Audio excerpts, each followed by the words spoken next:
Hey, it's Craig. I just wanted to let you know that you can listen to Canadian History X early and ad-free on Amazon Music, included with Prime.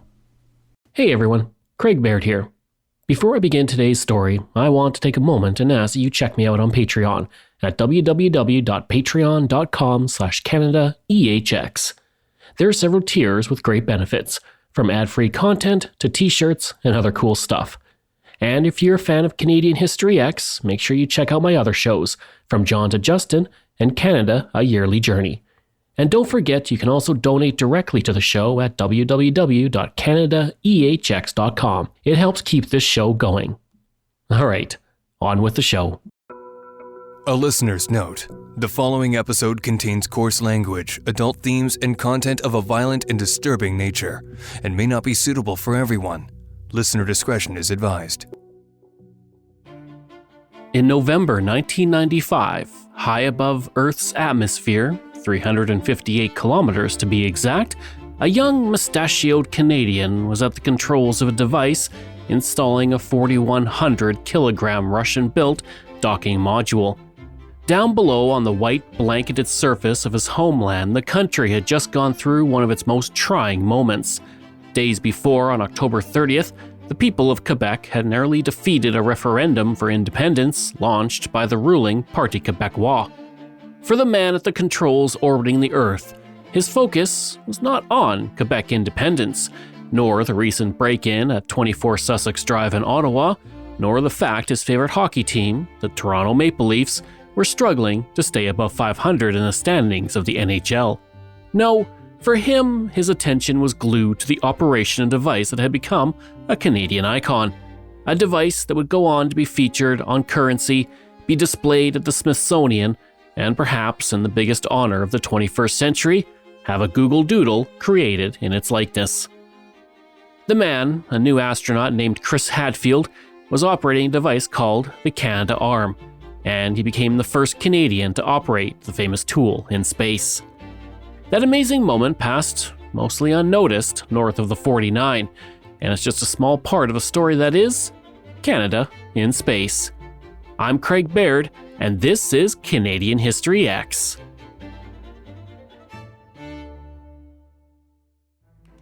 Although Canada may not be known as a space pioneer like the United States and Russia, it has a long and storied history, one that is too long for me to cover in a single episode. So today I'm going to focus on key chapters in our story, our role in the moon landing, our first satellite, and you guessed it, the Canadarm. With the launch of Sputnik, the world's first artificial satellite by the Soviet Union on October 4th, 1957, the world was suddenly thrust into the space age. Less than 6 months later, on February 1st, 1958, the United States launched its first satellite into space, Explorer 1. For the next 4 years, only the Soviet Union and the United States ventured into space, while the rest of the world watched in awe. Then, on September 29, 1962, at 2:06 a.m. Eastern Standard Time, a new country entered space, Canada. On that day, Alouette 1 was launched into orbit on a rocket from the U.S. Air Force Base at Vandenberg, California. The new satellite's mission was to investigate the properties of the upper ionosphere. Using 700 different radio frequencies, it tested how the properties of the ionosphere varied depending on geographic location, season, and time of day. The reason our first satellite focused on the ionosphere is because Canada has the largest share of the aurora borealis of any country in the world, and at the time had the greatest radio interference from the aurora in the world. For 25 years prior to the 1960s, Canadian scientists studied the effects of the aurora, and when the space race began, Canada jumped at the chance to take its studies into space. The task of building the satellite fell to Canada's Defence and Research Telecommunications Establishment, or DRTE. While the organization was made up of some of the brightest minds in Canada, they were venturing into new territory. Building Alouette 1 was a slow process that began in 1958, and the Canadian team dealt with several engineering problems, including how to protect instruments and, more importantly, how to transmit data. Eventually, the team designed 2 antennas that measured 150 feet from tip to tip, which were rolled up in the device at launch. Rolling and expanding antennas were first developed by the Canadian National Research Council during the Second World War, and that concept was applied to this new frontier. The antennas were so successful on Alouette 1 that the design was incorporated into many subsequent American satellites. As the Canadian team worked on the satellite, new technologies were advancing fast, allowing them to incorporate such things as solar cells and transistors. On board the satellite were 6,500 solar cells, providing power during its operational life. The satellite also had no tape recorder, so data was collected at stations located in Hawaii, Singapore, Australia, and Europe, as the satellite transmitted when it passed over them. Originally, it was called Topside Sounder, since it analyzed the top side of the ionosphere. By the time launch day came, though, the name was changed to Alouette, French for skylark, after the famous French-Canadian folk song of the same name. The song is over 100 years old and is said to have originated in Quebec, Canada, and may have been sung by voyageurs, French-Canadian colonists who transported furs by canoe. As for that satellite, it weighed 321 kilograms and had a circular orbit around the Earth at an altitude of 987 kilometers. U.S. technicians said the launch and mission in general were successful, and thanks to Alouette 1, scientists learned much more about the magnetic and ionospheric storms that impacted radio communications on Earth. But no one knew how long the satellite would be operational. In fact, Dr. John Chapman from the Defense Research Telecommunications Establishment bet another scientist that the satellite would not be functioning a year after the launch. Dr. Chapman was very wrong, as the satellite operated for a decade. Dr. Chapman kept a framed record of the bet in his office as a reminder of his poor gambling instinct. On September 30th, 1972, Alouette 1 was shut off, ending its 10-year mission. But it was just the first of many Canadian satellites to come. From 1963 to 1983, NASA put 12 Canadian satellites into orbit, helping Canada become an internationally renowned authority on communications and satellite design. In 2007, the Government of Canada listed the launch of Alouette 1 as a National Historic Event. And there's one more fact about this little satellite. While Sputnik fell back to Earth in 1958 and Explorer 1 returned in 1970, Alouette 1 is still orbiting the Earth and will be for at least another 1,000 years. As the success of Alouette 1 lifted Canada into space, February 20th, 1959 is known as Black Friday in the Canadian aviation industry, because that's when the Avro Arrow CF-105 program was cancelled. I covered the aircraft, the cancellation, and the legend surrounding it in a previous episode from late 2021, and I encourage you to go back and listen to that episode. You'll remember that when the Avro Arrow program was cancelled, 14,528 Avro employees immediately lost their jobs, along with 15,000 others within the Avro supply chain. Many of those people were the best and brightest minds in their field, specifically engineers, and they needed work. Some moved to the United Kingdom and began to work in the new Concorde program, a supersonic passenger jet. Others went to the United States. In fact, NASA recruiters were in Canada within weeks doing interviews with those engineers who are now unemployed. The first person to be hired was Avro Arrow Chief of Technical Design, Jim Chamberlain. Joining Chamberlain were 31 other engineers from the Avro program who served as program managers and lead engineers on the Mercury, Gemini, and Apollo programs. When those engineers joined NASA, they made up 30% of the agency's Space Task Group. Chamberlain, who was from Kamloops, British Columbia, served as the chief designer of the Gemini spacecraft and then helped design aspects of the Apollo program. He was instrumental in the planning of the orbital rendezvous system that allowed astronauts to land on the moon using a landing module that had been attached to the main spacecraft. Originally, NASA was going to launch Apollo 11 directly from the Earth to the moon, then back again, with no lunar orbit phase. When Chamberlain came up with his lunar orbit rendezvous plan, that original plan was scrapped. Owen Maynard was another one of the Avro engineers who found work at NASA. Originally from Sarnia, Ontario, he moved the family to Virginia in April of 1959 to begin work with the company. By 1963, Maynard was the chief of system engineering for the Apollo program and was the designer of the lunar module, which took Neil Armstrong and Buzz Aldrin to the moon's surface on July 20th, 1969. Now, if the orbital rendezvous system and the lunar module weren't enough, there's one more major component in which Canada played a role in the moon landing: the landing gear.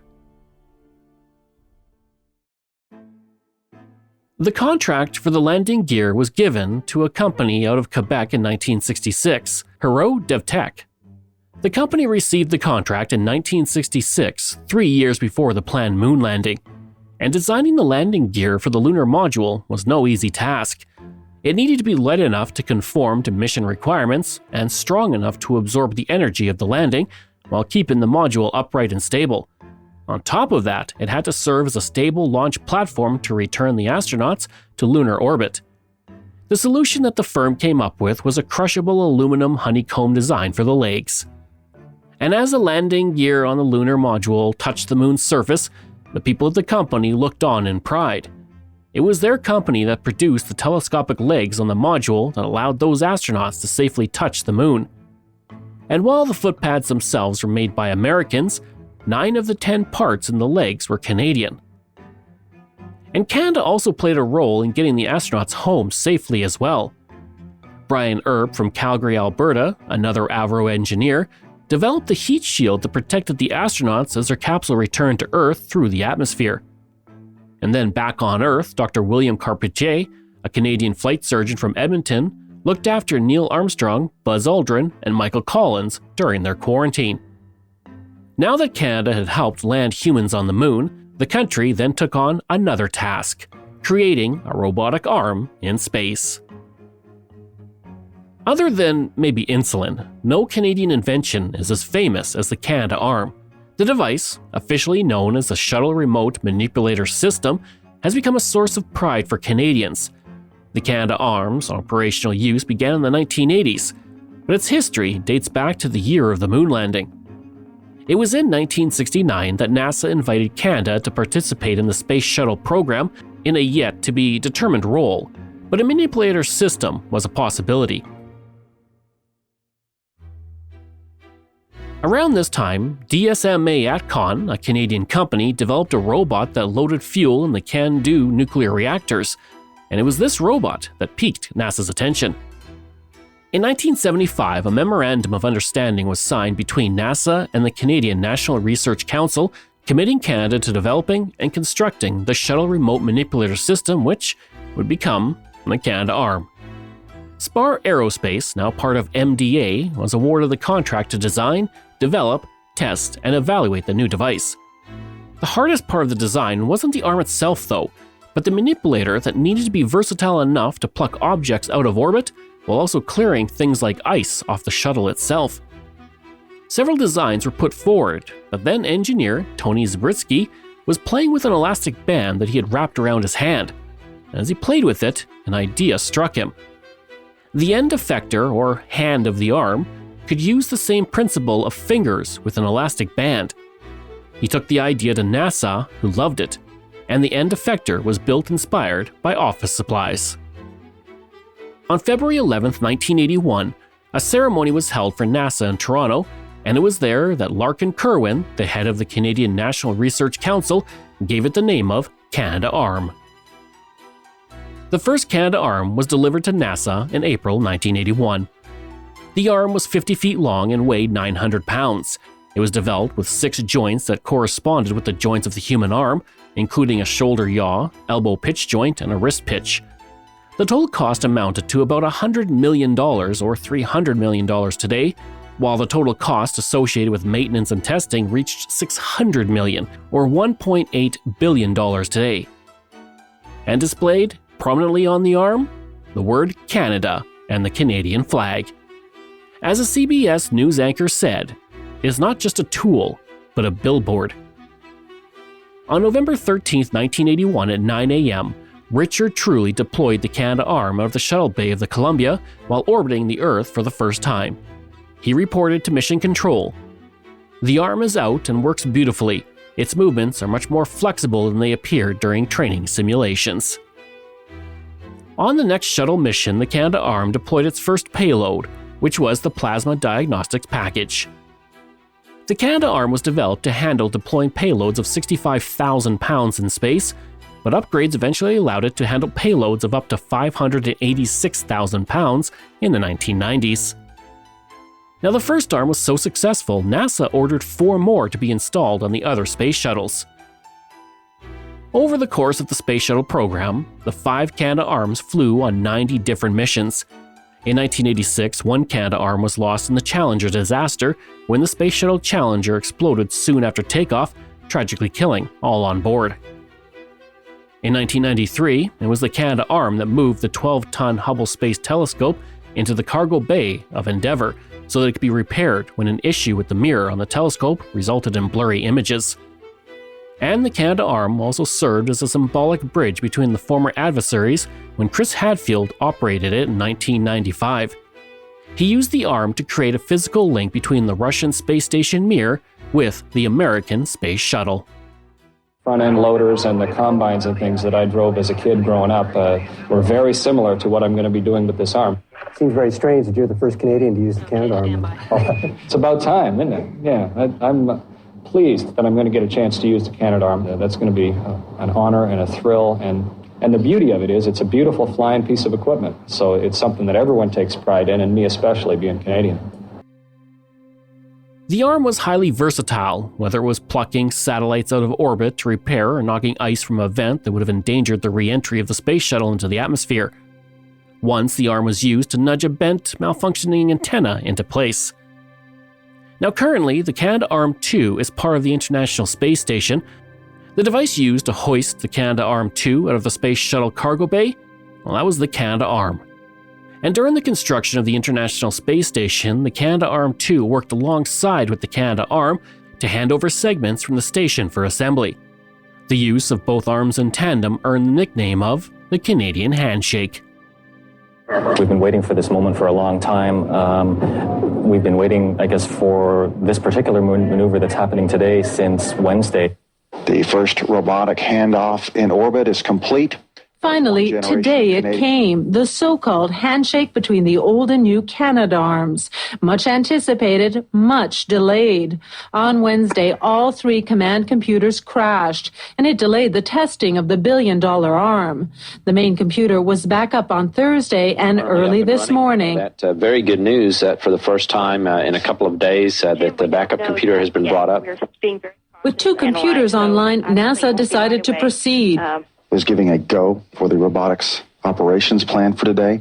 That's where one arm hands off a packing crate to the other. This maneuver is vital to any future construction of the space station. The Canadarm2 would assemble the entire space station piece by piece, playing a critical role in the most expensive engineering project in human history.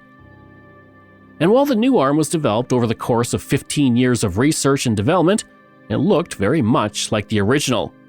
If something isn't broke, why fix it?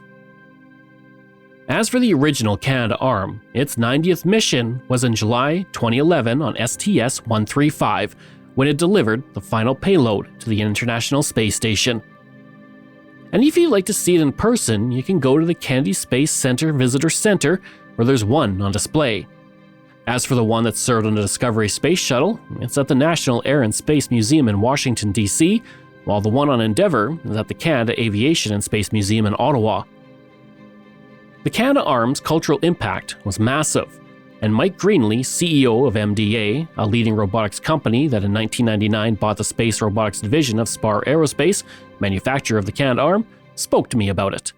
Yeah, it's not just that it's Canada's most sort of iconic space innovation, it's Canada's most iconic innovation. So when you ask Canadians, what are big inventions or big innovations that have occurred in technology in Canada, they'll say Canadarm. It'll come out first. It's interesting, like people have invented medicine and cured big diseases and like all kinds of crazy things. It's just people don't know about it. So it's awesome that it's a simple enough concept to have space-based robotics with that Canadian emblem on it. up there at the International Space Station. And the fact that it's on our currency, on the back of our $5 bill. To watch the entire interview, head over to my YouTube channel. The link is in my show notes. Mike Greenlee says that they're now looking towards the future as MDA is currently developing the Canadarm3, which will be part of the Lunar Gateway, the space station planned to orbit the moon by 2030. Our role in this is to deliver Canadarm3, which is the next generation artificial intelligence-based robotics. As I mentioned, the station won't be staffed all the time, won't be crewed all the time, and it's a long way away. As a result of those two things, we'll operate robotics from Earth, but it needs to be able to run autonomously. So we can give it a series of instructions, and then it can operate robotics and complete its tasks autonomously for a period of time, many days. And then we would talk to it again and see how things are going and, give it some new instructions. And so the robotics would be used to finish assembling Gateway, to be able to maintain Gateway, to be able to assist with docking and berthing, to be able to manage payloads, scientific payloads that might be put on the outside of Gateway. So there's a range of tasks that it would be involved in to make the space station function well in orbit around the moon. Perhaps the greatest legacy of the Canadarm is that it opened the door for Canadian astronauts. Chris Hadfield said, "Canadarm was really our ticket on board, and that allowed Canada to be part of the space program. If there had been no Canadarm, there would have been no Canadian astronauts. Having the agreement between Canada and NASA allowed our first class of astronauts to be hired." So that's the end of this chapter of Canada in Space. But there's one more interesting story about Canada, the moon, and a very long-distance phone call. On June 5, 1959, Prime Minister John Diefenbaker stood at the Prince Albert Radar Laboratory, located near the city of Prince Albert, Saskatchewan, where a platform had been erected near the station's antenna. Joining him was Hartley Zimmerman, chairman of the Defense Research Board of Canada, Richard Wigglesworth, the U.S. ambassador to Canada, and 40 scientists from both countries. After giving a speech, Diefenbaker pressed a button on the podium, and the 84-foot antenna was activated and pointed to the moon. Now in reality, the button did nothing. Diefenbaker pushing it was just a signal to the radar lab staff to point the device towards the moon, and as it lined up, a voice rang out on the speaker stating, "I am delighted to greet you, Mr. Prime Minister, and the Canadian people on the occasion of the opening of the Prince Albert Radar Laboratory." The voice was that of Dwight Eisenhower, President of the United States. The message had been sent from Milestone Radar Site near Boston, directed at the moon, where it bounced off of and came back to Earth to be picked up by the radar station in northern Saskatchewan. With that, human communication would never be the same again. We may not bounce messages off the moon, but we use satellites with the same principle to surf the internet, make phone calls, and watch television.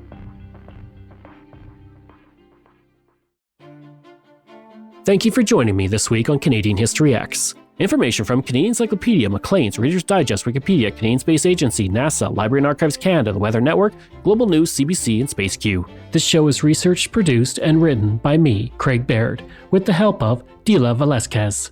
Audio production and design by Rosalind Kufor. If this is your first time listening and you like what you heard, please take a moment and give us a 5-star review to help other people find these amazing stories. And there are so many for you to sink your teeth into. If you enjoy this podcast, then please check out my other podcasts, From John to Justin, Canada, A Yearly Journey, Pucks and Cups, and Canada's Great War. We love hearing from you, so if you have a show topic you want me to cover, email me at craig@canadaehx.com, or stop by my website and social media. I'll include all of those in my show notes. Until next time, I'm Craig Baird, and this is Canadian History X.